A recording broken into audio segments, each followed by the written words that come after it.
Welcome to China Considered, a podcast that brings fresh insights and informed discussion to one of the most consequential issues of our time, how China is changing and changing the world. I'm Liz Economy, Hargrove Senior Fellow and co-director of the U.S., China, and the World program at the Hoover Institution at Stanford University. Today, I'm delighted to welcome Chris Walker. He's the Vice President for Studies and Analysis at the National Endowment for Democracy. He's also well known for having coined the term China Sharp Power. He's written extensively on authoritarianism and democracy, and his most recent book is Defending Democracy in an Age of Sharp Power, which he co-edited with Will Dobson and Tarek Massoud. Welcome, Chris. Thanks so much, Liz. It's great to be with you.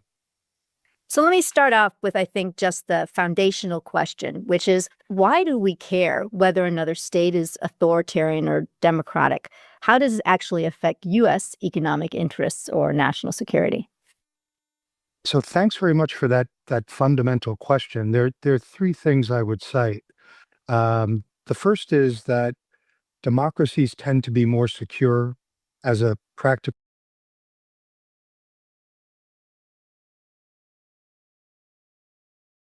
matter. The evidence tells us they don't fight wars with each other. They also have the mechanisms internally to channel discontent through institutions in ways that temper wild swings that you might find in non-democratic settings. Democracies also tend to be safer. We can think of Amartya Sen's observation that there aren't famines in democracies. And then critically, democracies tend to be more prosperous, and free and open societies with rule of law, the evidence tells us, deliver more prosperity. And I think it's fair to say, just on the other side of the ledger, repressive regimes tend to perform more poorly on human development indicators. And all of these things redound to the benefit of democracies in the United States in terms of who their partners are and how we can advance our own prosperity. So you're sort of arguing that U.S. business benefits from this, our security benefits from this. But what about China? I mean, it's a country that you've written a lot about, and one could argue that China has been, stable for the past, several decades, that it certainly has had an incredible economic rise, and, at least 600 million people might be considered prosperous out of 1.2 billion people. Does China defy your case, your argument? Well, China, of course, is in a way a sui generis case. There are very few examples of societies that have operated without political rights that have generated economic growth. Of course, some observers have asked how much more prosperous China might have been had the system been open with the rule of law rather than the path it took. It's a counterfactual we won't know. I think it's also fair to say that the price of that economic growth has also been enormous in terms of the brutality leveled against minorities in the country, not least the Uyghur community, the sacrificing of rights that so many have had to make a part of the bargain. And I think we're also seeing now some real question marks about whether this bargain of sacrificing or ceding political rights and freedom of expression and the like for economic growth is starting to hit some real bumps. The levers at the disposal of the leadership to pivot are pretty limited. And we're seeing, among other things, deep problems in the financial sector, the real estate sector, extraordinarily high levels of youth unemployment, by some measures upwards of 30%. And I think all of this speaks to what are, in a way, the limitations of systems that don't permit meaningful competition and freedom of expression and other basic values that you would find in democracies.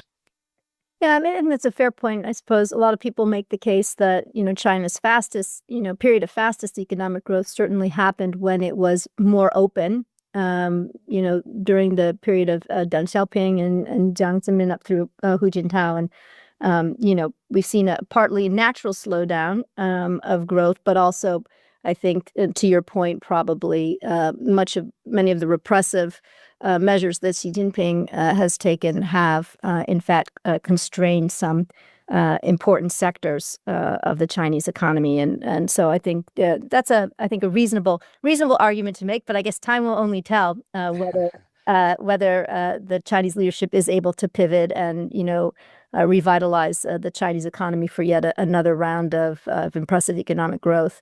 And in a sense, go ahead. Sorry. I was going to say, in a sense, one of the things to keep an eye on, not only in China, but other systems where the leadership has offered this bargain, such as it is to the extent the economy slows and performance legitimacy is challenged, you invariably see more repression. And this is happening across a host of authoritarian regimes. And then related to this, and coming back to your original question about the advantages of democracies, I think you can also see people voting with their feet. And in so many of these cases, if we step away from China for a moment and look at settings like Venezuela or Russia, people are not beating a path to these countries. On the contrary, and the numbers suggest in China's case as well that the outflow of people looking for opportunity in other parts of the world, often in democracies, is outstripping the numbers of people looking to find their way to the PRC. Yeah, I think that is a good point. So let's focus on China a little bit more, because it's the country that certainly the first Trump administration and the Biden administration both identified as posing sort of the greatest long-term strategic threat to the United States. Do you agree with that? What do you see as sort of the elements of China's sort of policy that are most challenging for the United States? What do you see as China's objectives, really, with regard to the U.S. policy? So I think the objective at a basic level is China seeking to displace the U.S. as the world's most influential country. And part of this, as China has methodically asserted itself globally, is to pull countries into its orbit, and through that process gain privileged access to markets, ports, natural resources, and the like, from governments that then are technologically and economically dependent on Beijing. We've done a good deal of work on the technological aspirations of the Chinese leadership and how this plays out across the globe. And of course, to the extent that ambition is successful, this will play to the disadvantage of the U.S. And I think, at least over the last decade or so, the United States has taken a more clear-eyed look at the China challenge, but the scope and comprehensiveness, the domains in which China is operating, I think calls for even greater attention from the U.S. and its partners to make sure that we don't slip behind. When you talk about the technological aspect, you're talking about the digital Silk Road, China's efforts to sort of deploy everything from subsea cables all the way to satellite systems, throughout emerging and middle-income economies? For sure. I think part of what we've seen, just to allude to a couple of things we've done in the recent past, is a very coherent playbook for spreading technology of Chinese origin around the world, and that includes providing incentives, having know-how accompany the hardware that China makes available. This is particularly so in the developing world, in Africa, and a lot of state subsidies that undergird that to provide an advantage. Now, what also accompanies this technology, and this is something for the U.S. and other free societies to keep in mind, is capabilities and affordances for censorship and surveillance that's typically baked into these systems. And on that count, there often is an inadequate understanding of exactly what's coming along with these tech packages in the settings they're arriving. And this cries out for a greater information and discussion of both the way in which deals around tech are consummated, but at the same time, understanding the tech itself.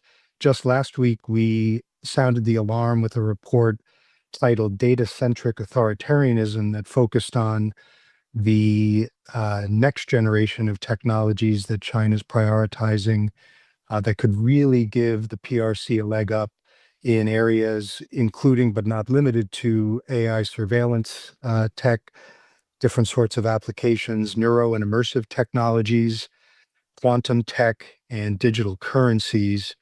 And Valentin Weber, who authored this report for us, really stressed the need for the free world to pay more attention to China's ambitions in this regard. Okay, I want to come back to, what you think the U.S. And its, partners and its allies should be doing. But I do want to ask then, the Trump administration started with, the first Trump administration, had its Clean Network effort. The Biden administration, I think, was called Trusted Network. So there has been some effort on the U.S. side to compete, I think, with Huawei, with ZTE, with other Chinese providers of digital infrastructure. Have you seen that the U.S. has made any headway in this competition? So I think both the U.S. and Europe alike have made efforts in this sphere. There's still a lot more to do, I think, both in terms of the scope of the challenge. The efforts to have clean networks, essentially to afford opportunities for use of technology that doesn't have the affordances and, in a sense, the baggage that comes along with technology of Chinese origin, is going to shape the future of freedom and democratic governance around the world.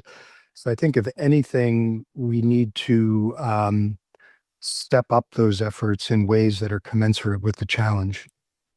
Okay. And I want to come and have you talk a little bit about what the National Endowment for Democracy is doing, in this space and in others. But first, let me just pop in a question about sharp power, because I think, you were the first to use this. It's become part of, every China watcher, China analyst, government official of the lexicon that we use when we talk about sort of the range of Chinese power from soft to sharp to hard. What is actually sharp power, and how does China exercise it, and what should the U.S. be doing to counter it? So fundamentally, the effects of sharp power limit free expression, curb pluralism, and distort the political environment. And just to talk about how we got to that point and made the case for something different than either soft or hard power, this really came about from things we were seeing out in the field. Many of the groups we work with and support were referencing engagement, first and foremost from China, but it's also true with Russia, which has pretty sweeping investments in non-kinetic forms of influence around the world. But China certainly was at the top of the pyramid in terms when coming to the scope and depth of engagement around the world.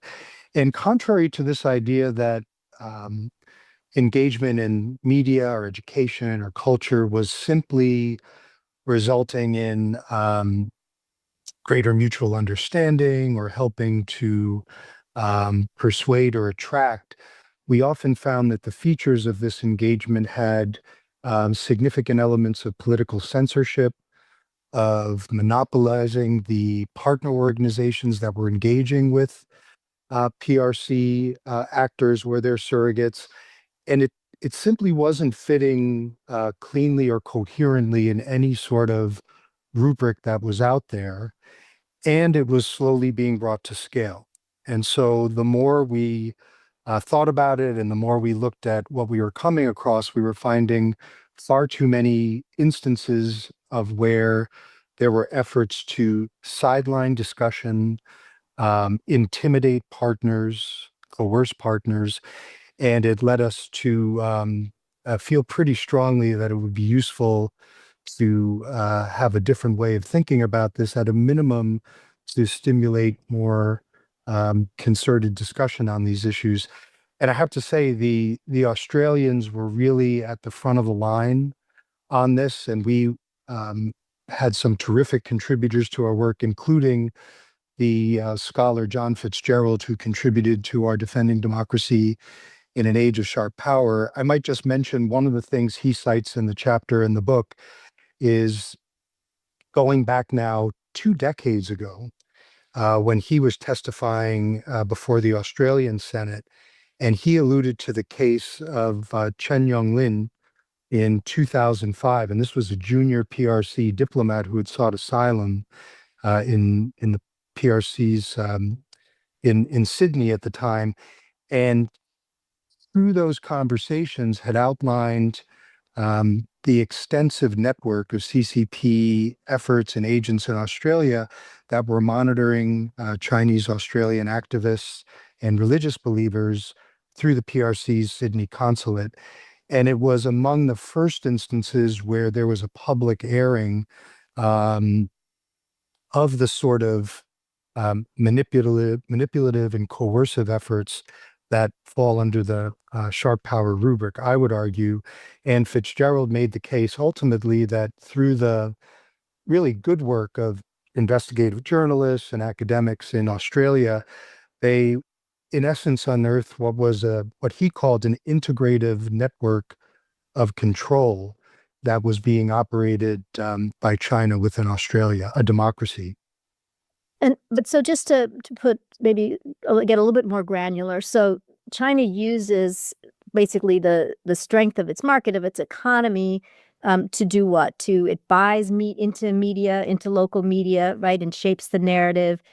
What kind of pressure would it bring on, Chinese citizens that it's spying on? So it's more than just the spying on them, right? It's trying to shape their behavior in some way. So that's true. I think maybe just sticking with the political censorship angle and the free expression angle, another incredible case in the Australian context, which squares with other things we've seen subsequently. It was about a decade ago that the Australian broadcasting company engaged in what seemed to be pretty straightforward partnership with Chinese state media, essentially to share content in both directions. But one of the secret components of the deal they agreed to at the time was to suppress the Mandarin service of the ABC. And that only came out after the fact. It was a scandal. It was unearthed by journalists in Australia. And I think the notion that decision makers at an independent media institution operating within a democracy would concede that sort of thing was also an indication, A, of the ambition of the Chinese side, essentially to limit speech or the capability of covering issues that the Chinese authorities feel should be off limits, and to seek to induce partners in open societies to take that kind of action. So that's one part of it. Of course, similarly pernicious, even more pernicious, are the examples in any number of settings. We've seen this in Canada, Australia, the US, of intimidation of people within free societies, what is effectively transnational repression, to either do the bidding of the Chinese party state or to hold their tongues on certain issues. And I think this has similarly been a part of the sharp power pattern. Absolutely does not fall in a soft power context. And this is, I think, part of what we're grappling with. Yeah. And I think it's important to recognize that the U.S. has not been immune, right? Has faced its own challenges with this in a number of industries. I think in particular, maybe Hollywood, right? The film industry has often come under pressure from Chinese partners to shape the narrative, to make sure that China's not painted as the enemy, or to ensure that a map reflects Chinese sovereignty over the South China Sea or over Taiwan, or else you're not going to get market access for your film. Exactly. And we have a terrific chapter in the book by Ayin Kokas of the University of Virginia, who looks at the challenge in Hollywood. And I think one of the things we have to reckon with at this point is, to the extent key institutions or figures within them internalize the wishes of the party state, that is to say in the entertainment industry, and I think this transcends Hollywood. I think it's true in other parts of the world, that something that is perceived to be undesirable or wouldn't be welcomed by Beijing would never even be thought about, say, by a screenwriter or scriptwriter in the first instance.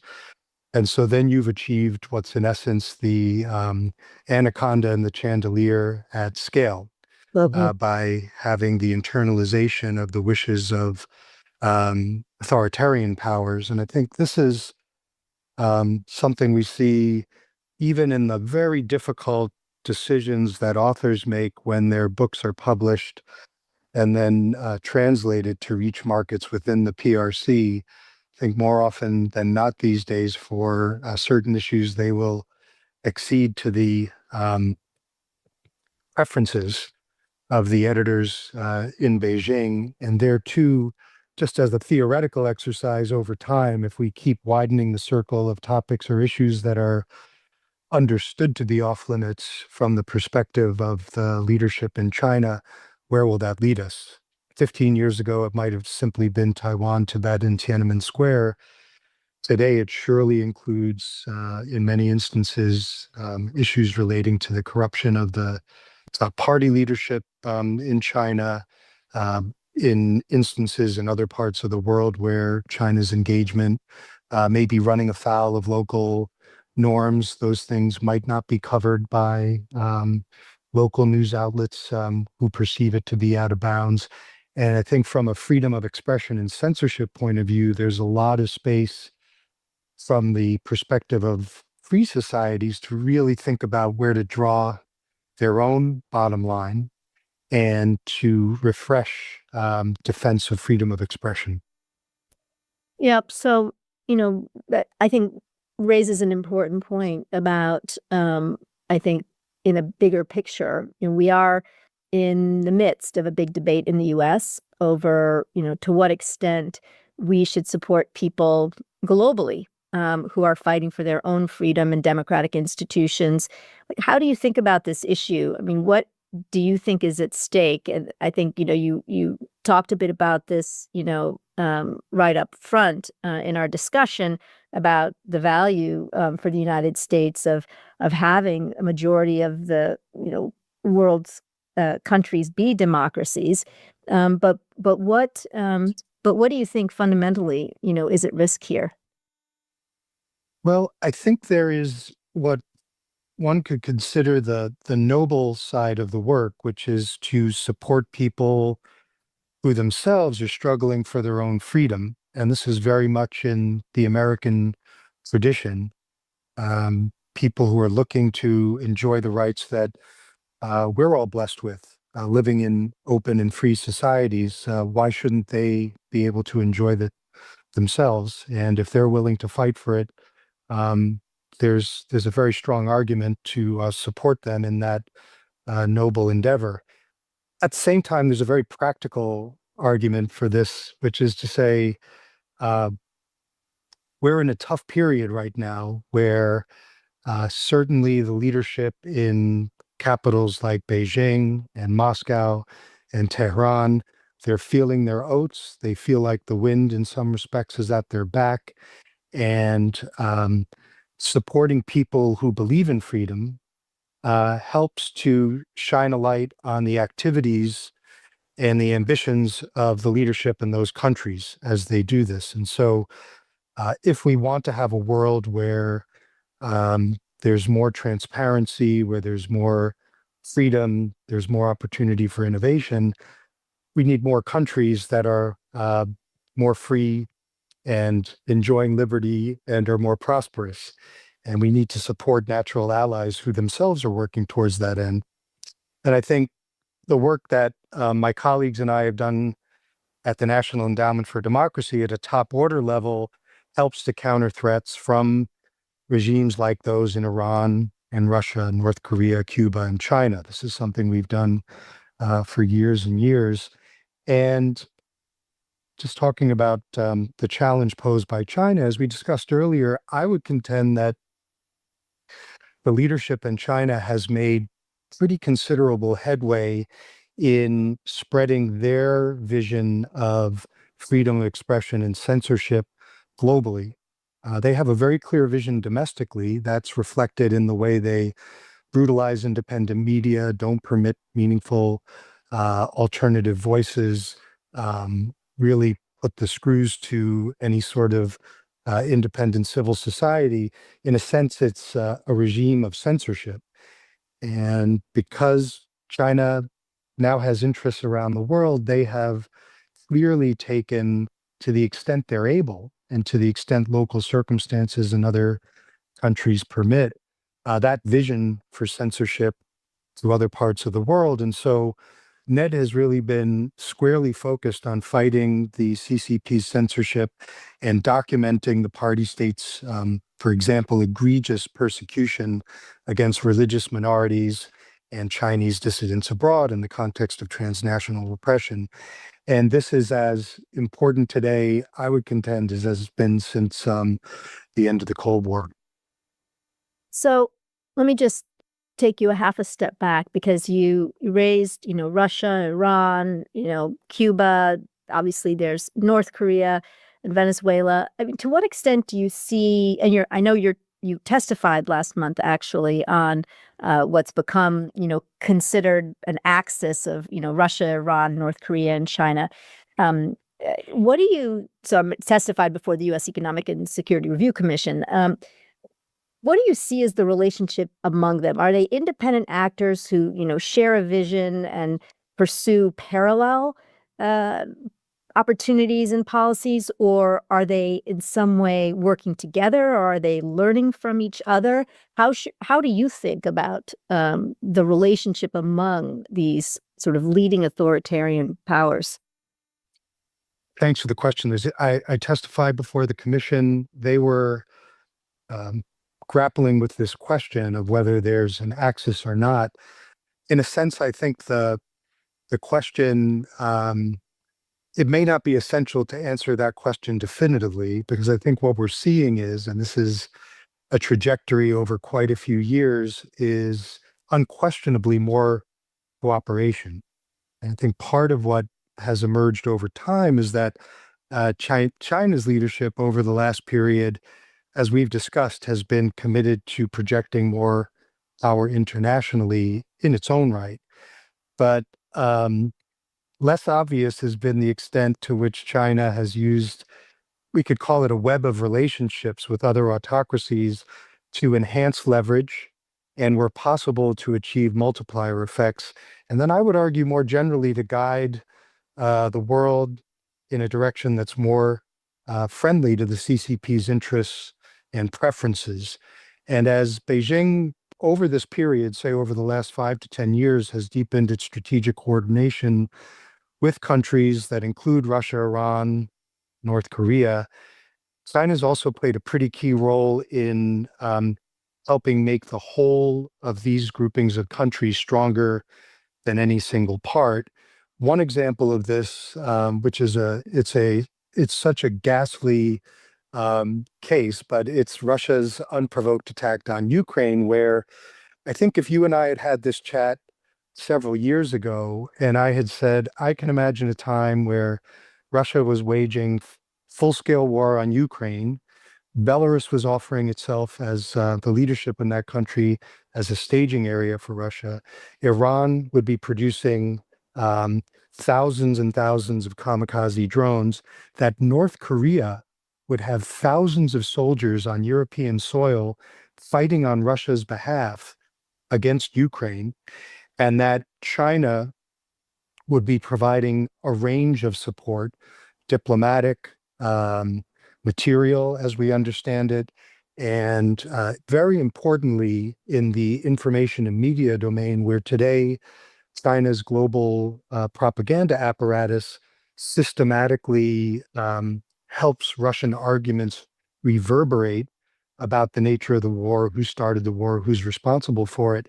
And that's no small thing given the billions of dollars that the PRC invests annually in their outward-facing communications. So that's just one example, but I think it's fair to say by just about any measure today, there's more of a stitching together of these authoritarian powers in ways that gives them more lift together rather than in any individual case. Ed, what do you think it would take at this point for the United States and, together really with its allies and partners to be able to compete effectively with, I think, what you've, quite accurately demonstrated to be an extremely significant challenge, even threat to democracy and freedom on the global stage? And I really appreciate the question, Liz. I think the competition we're in, going back, say, a generation ago, has been grossly underestimated. And now we find ourselves in what is an intense competition with formidable rivals.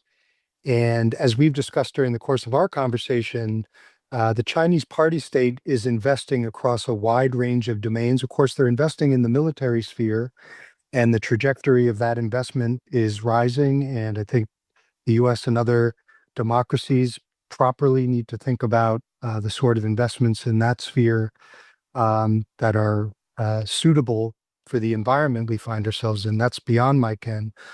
What we focused on is the non-military sphere. And there too, I think we really underestimated the level of commitment and purpose that China and other authoritarian states had in this sphere, in the information, technology, media, cultural, education, and other such domains where they've invested very heavily.